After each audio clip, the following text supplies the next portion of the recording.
Hey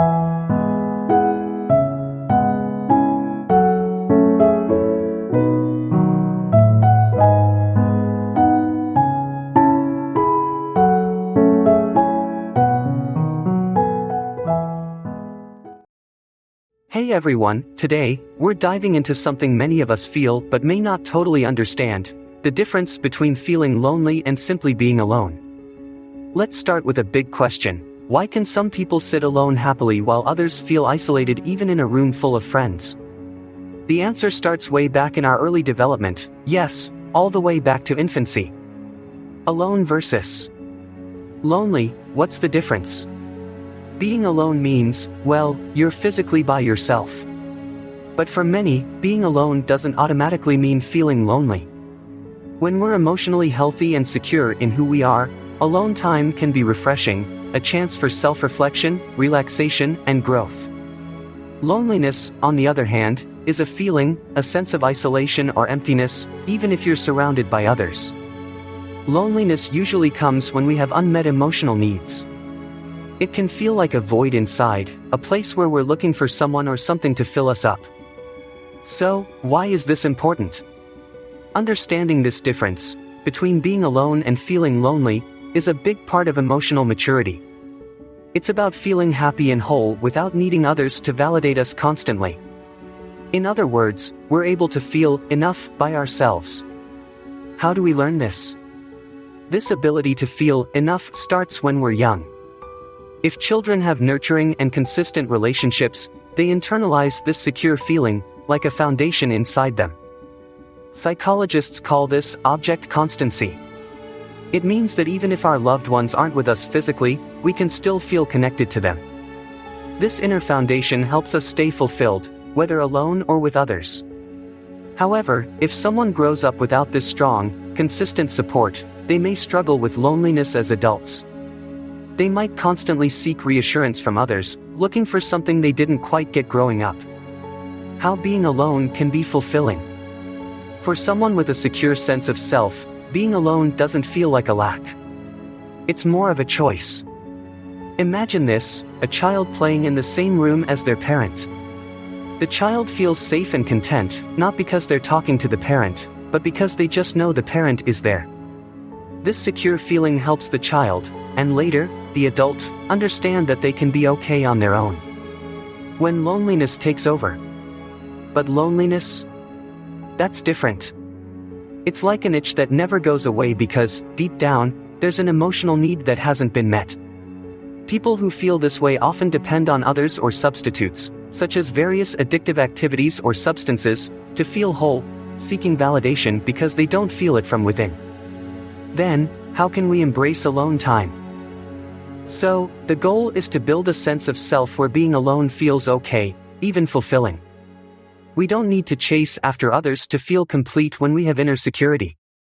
Solitude can be refreshing and grounding rather than scary. So, next time you're alone or with others, ask yourself, am I enjoying this time, or am I feeling lonely? Your answer can say a lot about where you're at in your journey of self-discovery and emotional health.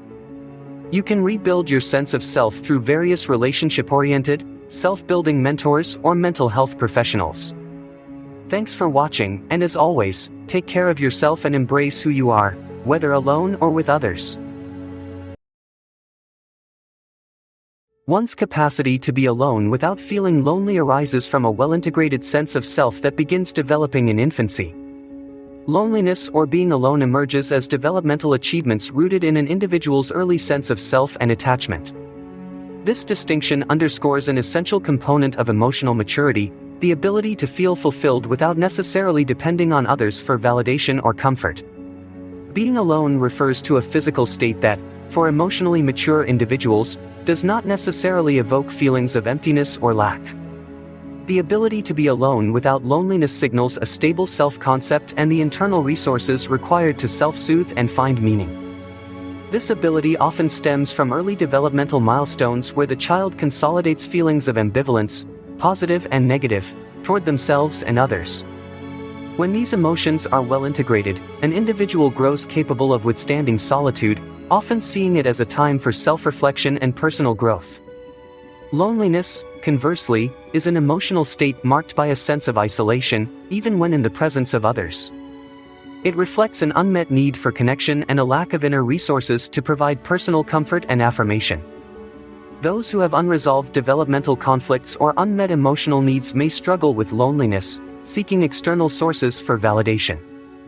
This dependency on external affirmation can lead to disappointment when others fail to meet their expectations. The difference between being alone and lonely reflects an individual's developmental journey towards self-integration and wholeness. A secure individual can face solitude without fear, supported by a foundation of internalized self-worth and the capacity to embrace their own company. Those who cannot find themselves perpetually lonely, seeking in others what they have yet to develop within themselves.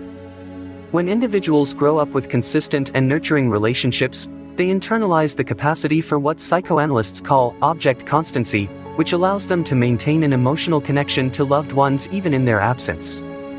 This sense of connection provides a stable foundation that enables people to find fulfillment in their relationships and solitary activities. Being alone represents a choice and a space for self-reflection and personal growth. People who have nurtured inner resources through secure attachments often find solitude refreshing rather than isolating.